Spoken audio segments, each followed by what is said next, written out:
Prefiero no tener hijo a tener un hijo como tú, me escupió mi padre, mientras mi novio me besaba Stedor a escondidas en el baño de la universidad. Entre la traición, la vergüenza y el deseo prohibido, tuve que elegir, seguir escondido, o quemarlo todo y ser libre. Mi nombre es Adrián Morales, tengo 22 años y siempre creí que mi vida sería predecible, sin grandes sobresaltos. Crecí en un barrio de las afueras de Madrid, donde todos se conocen, donde cada secreto viaja más rápido que el propio dueño. Desde pequeño entendí que no podía mostrar quién era realmente. Callar se convirtió en mi manera de sobrevivir. En casa, las conversaciones sobre lo normal eran constantes.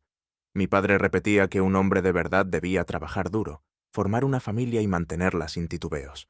Yo asentía en silencio, porque sabía que cualquier palabra en contra abriría una grieta imposible de cerrar. Mi madre evitaba entrar en esos temas, pero su silencio confirmaba que compartía la misma visión. Entre esas paredes aprendí a esconder mi deseo, a forzar una sonrisa cuando mis amigos hablaban de novias y a fingir que algún día seguiría el camino marcado. Todo cambió en la universidad.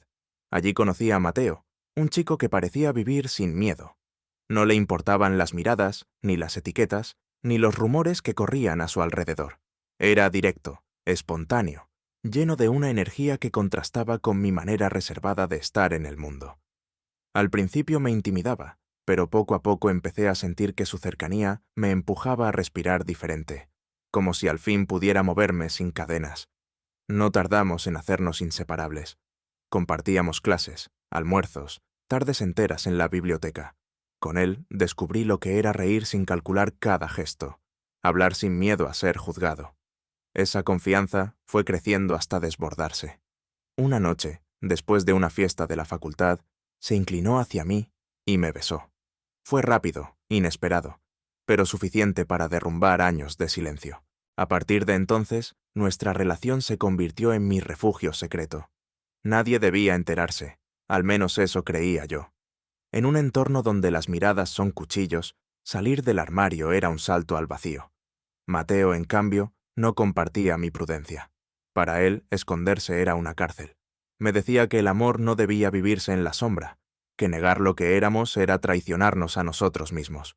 Yo intentaba explicarle que mi realidad no era la suya, que en mi casa jamás aceptarían algo así. Él escuchaba, pero sus ojos mostraban una impaciencia que crecía cada día. El equilibrio entre nosotros comenzó a resquebrajarse. Yo quería mantenerlo en secreto. Él necesitaba gritarlo al mundo. Esa tensión era como una cuerda que se tensaba más con cada encuentro. Había momentos en que me hacía sentir que lo nuestro era indestructible, pero otros en los que percibía su frustración, como si tarde o temprano se cansaría de mi miedo. Y ese momento llegó más rápido de lo que imaginaba. Una tarde, al salir de clase, lo busqué para regresar juntos a casa.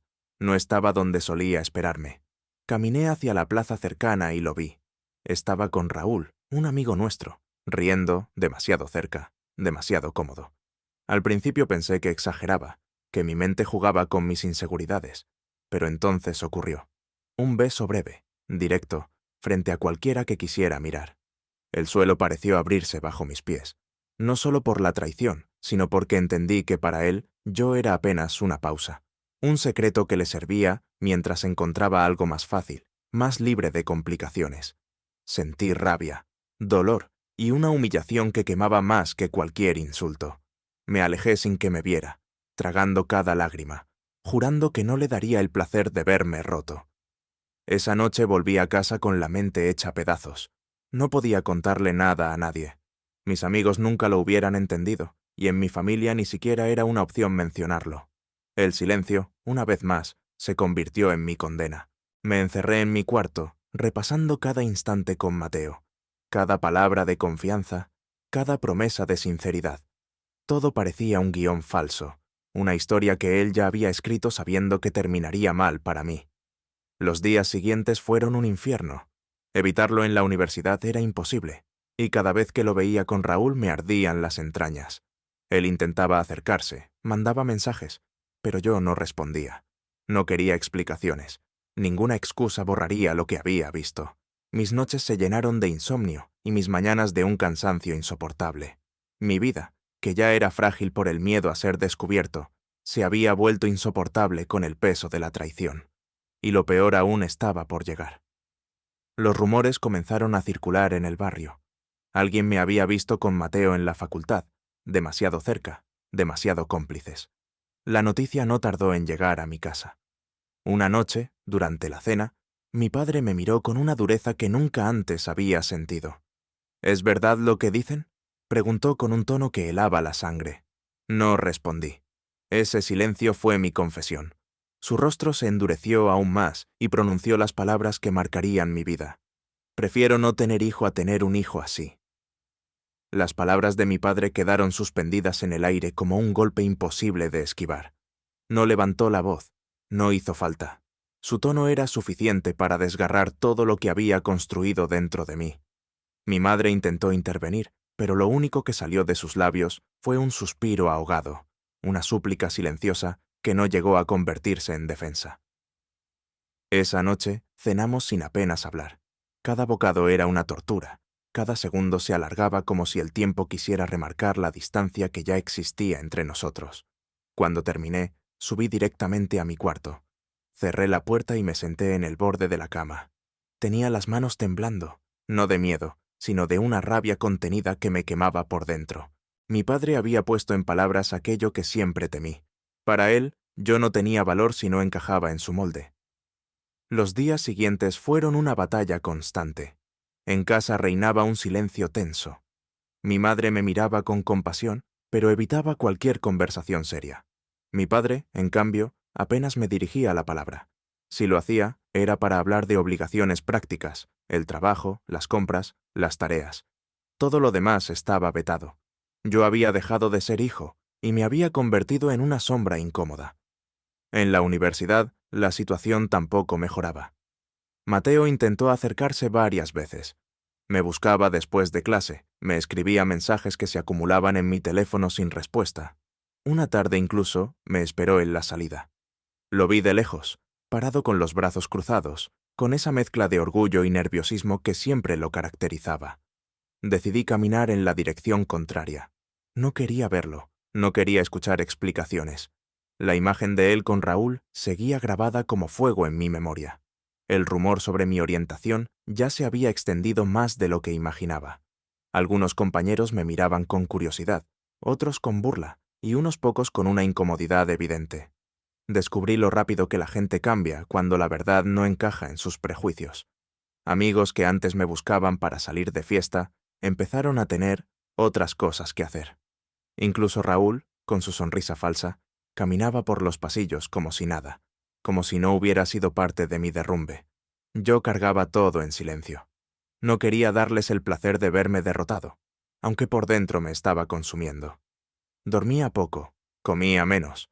La idea de que mi padre pudiera cumplir su amenaza, prefiero no tener hijo, me golpeaba en cada instante. No se trataba solo de perder su apoyo, era sentir que nunca lo tuve realmente. Una tarde, después de una clase especialmente dura, decidí quedarme en la cafetería de la universidad. Necesitaba distraerme, estar en un lugar donde al menos el ruido de los demás pudiera tapar el mío. Allí conocí a Diego, un compañero de otro curso que trabajaba a tiempo parcial en el bar. Me preguntó qué quería tomar, y al notar mi voz quebrada, se quedó mirándome unos segundos más de lo normal. No dijo nada, pero me sonrió con una calma que me desconcertó. Los días siguientes lo volví a ver. Siempre tenía alguna broma ligera, alguna palabra que rompía la pesadez que arrastraba. No sabía casi nada de él, pero bastaba con ese gesto natural para que mis hombros se aflojaran un poco. Poco a poco empezamos a hablar más. Primero sobre tonterías del día, luego sobre las clases, y sin darme cuenta, sobre cosas que yo nunca contaba a nadie. Una noche, cuando la cafetería estaba a punto de cerrar, me quedé allí recogiendo mis cosas. Diego se sentó frente a mí y dijo sin rodeos: «Sé que lo estás pasando mal. No tienes que contarme nada si no quieres, pero tampoco tienes que fingir conmigo». Esa frase me desarmó. Sentí que alguien, por primera vez en mucho tiempo, me daba permiso para ser vulnerable. No le conté todo de golpe, pero sí lo suficiente para que entendiera que había perdido a alguien en quien confiaba y que en mi casa ya no encontraba refugio. Diego escuchó sin interrumpir, sin intentar dar soluciones rápidas. Solo asentía, como si validara cada palabra que salía de mi boca. Esa escucha silenciosa valía más que cualquier discurso. Con él descubrí que no todos miraban con desprecio, que no todos reducían mi existencia a un insulto o un rumor. Esa pequeña chispa de comprensión empezó a devolverme una parte de lo que había perdido. Aún así, la herida de mi familia y la traición de Mateo seguían abiertas. Me costaba confiar, me costaba imaginar que podía volver a entregarme sin miedo. La tensión en casa crecía. Mi padre ya no intentaba disimular su desprecio. Cualquier gesto mío parecía irritarle. Yo, en cambio, había dejado de intentar complacerlo. No tenía fuerzas, solo quería sobrevivir un día más. Y en medio de esa tormenta, Diego se convirtió en un ancla inesperada. No era un salvador ni un sustituto de lo perdido. Era simplemente alguien que me recordaba que no estaba solo, aunque el resto del mundo intentara convencerme de lo contrario. Esa certeza, pequeña pero firme, me dio la primera bocanada de aire después de semanas asfixiantes. No era la solución a todos mis problemas, pero sí el inicio de algo diferente. La idea de que merecía estar en paz, aunque nadie más lo aceptara. El vínculo con Diego empezó a crecer sin que me diera cuenta. No era solo la compañía en la cafetería o los comentarios ligeros que me arrancaban sonrisas en medio de la tormenta. Era la constancia, esa manera de estar sin exigir nada. Yo, que siempre había escondido cada parte de mí, sentía que con él podía respirar sin calcular cada palabra. Una tarde me propuso salir a caminar por el parque cercano a la universidad. Dudé en aceptar. Temía que alguien pudiera vernos y malinterpretar cualquier gesto, pero al final dije que sí. Caminamos largo rato hablando de cosas banales, hasta que él me lanzó una pregunta directa. ¿Vas a seguir castigándote por lo que los demás piensan? No supe qué responder. Me quedé en silencio, intentando ordenar pensamientos que llevaba semanas evitando. Él no presionó. Se limitó a decir: «Lo que viviste no es tu culpa. La traición habla de él, no de ti. El rechazo de tu padre, de él, no de quién eres». Sus palabras me golpearon fuerte porque eran sencillas, sin adornos, sin dramatismo. Esa claridad me dejó sin defensa. Sentí que alguien ponía en voz alta lo que yo no me atrevía ni a pensar. Los días empezaron a tener otro ritmo. Aún me costaba entrar a casa y soportar el silencio hostil de mi padre, pero ya no me hundía igual. Tener a Diego como punto de apoyo me recordaba que había más mundo fuera de esas paredes. Mientras tanto, Mateo seguía intentando acercarse. Una tarde apareció en la salida de la universidad. Me interceptó antes de que pudiera irme. Tenía el rostro serio y la voz quebrada. «Adrián, déjame hablar, solo unos minutos». Lo miré sin responder. Él continuó. «Lo que pasó con Raúl fue un error. No significa nada. Tú sabes lo que siento por ti». La rabia me subió de golpe. «Un error es tropezar en las escaleras, Mateo. Lo que hiciste fue una elección». Él intentó tomarme del brazo, pero lo aparté. Me pidió otra oportunidad. Juró que me quería, que estaba confundido, que no soportaba perderme. Sus palabras sonaban desesperadas, pero no borraban la imagen de él besando a otro como si yo nunca hubiera existido. «Me perdiste el día que decidiste humillarme», le dije antes de dar media vuelta. Sentí su mirada clavada en mi espalda, pero no me detuve. Por primera vez, no temí quedarme sin él. Temí más quedarme sin mí mismo. Esa noche se lo conté a Diego. No porque necesitara consejos, sino porque quería soltar el peso. Me escuchó atento y al final dijo algo que se me quedó grabado.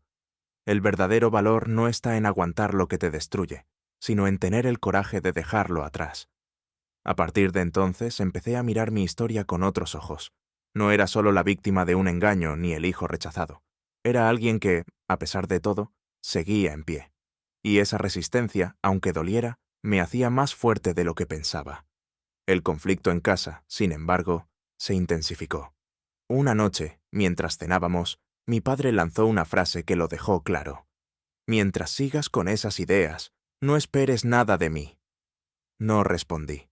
No valía la pena. En otro tiempo me habría derrumbado. Ahora solo asentí en silencio. Por dentro dolía, pero también entendía que su rechazo hablaba de sus miedos, no de mi valor. Con Diego aprendí a sostenerme en esa diferencia. No era un camino fácil.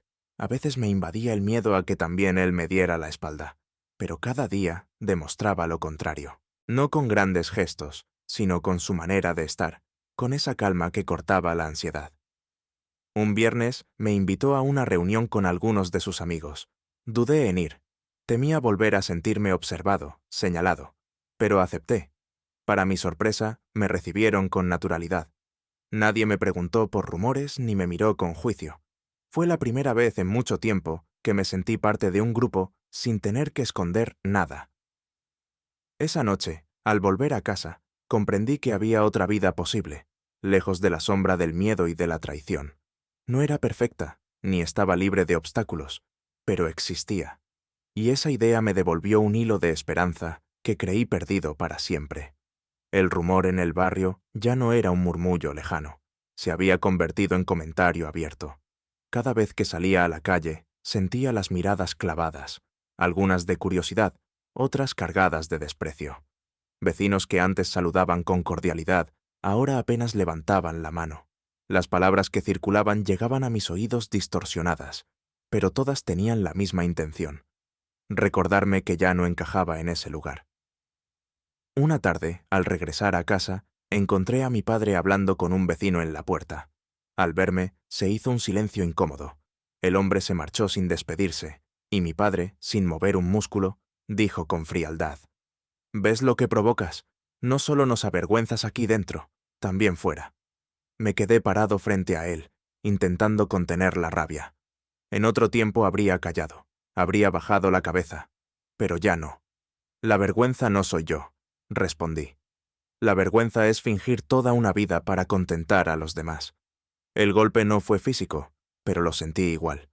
Mi padre apretó la mandíbula y entró en casa sin decir más. Esa noche no hubo palabras en la mesa, solo el sonido de los cubiertos marcando la distancia irreparable. Los días siguientes fueron un desgaste constante. Mi madre intentaba suavizar la tensión, pero su silencio la delataba. No podía defenderme sin romper el equilibrio que tanto temía perder. Yo, en cambio, ya estaba roto. Lo único que me mantenía en pie era la certeza de que fuera de esas paredes existía otra posibilidad. Y esa posibilidad tenía nombre: Diego. Con él empecé a hablar de todo lo que callaba en casa. Le conté cómo me sentía atrapado entre la traición de Mateo y el rechazo de mi padre. Le confesé que, a veces, el cansancio era tan grande que me costaba encontrar razones para seguir. Diego escuchaba sin interrumpir, y cuando terminaba, me decía con calma: «No dejes que ellos decidan tu valor. Ellos hablan desde su miedo, no desde tu verdad». Una noche, después de una discusión particularmente dura con mi padre, llamé a Diego y le pedí vernos. Nos encontramos en una plaza poco concurrida. Apenas lo vi, me derrumbé. Le dije que estaba cansado de luchar contra todos, que sentía que cada paso era inútil. Diego me miró fijo y dijo: «Si bajas los brazos, les das la razón. No tienes que convencer a tu padre ni al barrio, solo tienes que convencerte a ti mismo de que mereces vivir como eres». Esas palabras me calaron hondo. Comprendí que llevaba demasiado tiempo intentando ganar batallas imposibles. No podía cambiar a mi padre, ni borrar los rumores, pero sí podía decidir qué lugar quería ocupar en mi propia vida. La tensión llegó a su punto máximo una tarde de domingo. Estaba en la cocina cuando mi padre entró, y sin rodeos me dijo: «Mientras sigas con esa vida, no tienes sitio en esta casa». El silencio que siguió fue más duro que cualquier grito. Mi madre bajó la mirada, incapaz de intervenir. Yo respiré hondo y con la voz firme respondí: «Entonces buscaré mi propio sitio. Prefiero eso a seguir viviendo como una sombra». No hubo más diálogo. Subí a mi cuarto, metí algunas cosas en una mochila y salí sin mirar atrás. No era una decisión planeada, pero sí inevitable. Caminé hasta la estación con el corazón golpeando en el pecho. No sabía a dónde iría, pero sí sabía que no podía quedarme allí un minuto más. Esa noche la pasé en casa de un compañero de la universidad que, al escuchar mi situación, me ofreció un sofá. No dormí mucho, pero por primera vez en semanas no sentí la presión de unas paredes que me aplastaban. Al día siguiente, se lo conté a Diego. No me dio discursos ni promesas. Solo dijo: «Aquí no estás solo. Lo que viene será duro, pero lo vas a soportar, y yo voy a estar». Por primera vez entendí que perder mi casa no era perderme a mí. Era empezar a construir otra, con personas que no me exigieran renunciar a lo que soy. El dolor seguía ahí, pero también un alivio extraño. Ya no tenía que esconderme. La primera semana fuera de casa fue un laberinto de incertidumbre. Me levantaba cada mañana preguntándome si había tomado la decisión correcta. Aún así, cada vez que recordaba la última mirada de mi padre, entendía que no había otro camino. Vivir bajo ese techo era vivir negándome. La universidad se convirtió en mi único espacio estable. Diego estaba allí casi siempre, apoyándome con su presencia tranquila. Con él descubrí que no necesitaba grandes promesas para sentirme acompañado. Su manera de estar bastaba para recordarme que no estaba solo. Pero la herida seguía abierta. Los rumores continuaban, y Mateo insistía en buscarme. Una tarde apareció en la cafetería donde yo estaba con Diego. Me pidió hablar a solas. Dudé en aceptarlo, pero al final accedí. Caminamos hasta un banco apartado. Su rostro reflejaba cansancio. «Adrián, sé que lo arruiné», empezó. «No busco excusas, solo quiero que sepas que me arrepiento». Lo miré en silencio. Él siguió. «Con Raúl no significó nada. Fue miedo. Fue cobardía. Tú eras real». Sus palabras me removieron, pero no como antes. No sentí el impulso de volver, sino una distancia que me sorprendió. «Lo que hiciste no se borra con arrepentimiento», le respondí. «Me hiciste sentir que no valía nada, y eso no lo olvido». Mateo bajó la mirada. «Te lo digo porque no quiero que pienses que fuiste insuficiente. El problema siempre fui yo», asentí. Por primera vez entendí que su traición hablaba de sus miedos, no de mi valor. No necesitaba más explicaciones. Me levanté y concluí. «Ya no eres parte de mi historia». Lo dejé allí, con sus culpas, y sentí que algo dentro de mí se cerraba. No con dolor, sino con alivio. Los días siguientes me concentré en reconstruirme. Diego me animaba a pensar en el futuro, buscar un trabajo estable, encontrar un lugar donde vivir sin depender de favores. Su confianza en mí era tan firme que empecé a creer que podía lograrlo. El verdadero desafío llegó cuando un familiar cercano me escribió para decirme que mi padre hablaba mal de mí delante de todos. Lo describía como si yo hubiera traicionado a la familia. Ese mensaje me quemó, y decidí enfrentarlo. Fui a la casa un sábado por la tarde. Toqué la puerta y mi madre abrió con ojos cansados. Mi padre estaba en el salón. Entré sin rodeos.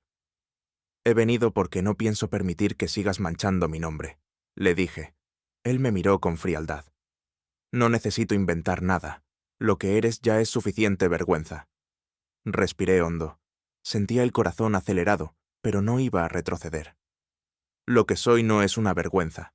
Lo que sí lo es tu incapacidad de aceptar que tu hijo no vive bajo tus reglas». Mi madre intentó intervenir, pero levanté la mano. «No vine a pedir perdón.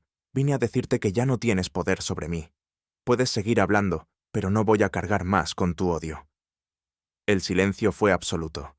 Mi padre no respondió. Yo di media vuelta y salí. Por primera vez sentí que había recuperado algo que me pertenecía, mi voz. Con el tiempo, comprendí que no todos los vínculos de sangre son un refugio. A veces, la familia se encuentra en otros lugares, en personas que te aceptan sin condiciones. Para mí, esa persona era Diego. Meses después, logré mudarme a un pequeño piso compartido. No era perfecto, pero era mío. Empecé a trabajar en una librería cercana, y poco a poco la rutina dejó de ser una carga para convertirse en un espacio donde podía crecer. Una noche, sentado con Diego después de una larga jornada, le dije: «Si me hubieras conocido hace un año, no me habrías reconocido». Él sonrió. «Lo importante no es quién fuiste, sino quién eliges ser ahora». Miré hacia adelante con una claridad que nunca había tenido. Había perdido a un padre y a un primer amor, pero había ganado algo mucho más valioso: la certeza de que mi vida no estaba definida por el rechazo ni por la traición, sino por la fuerza de seguir siendo yo mismo. Y esa fue la verdadera victoria.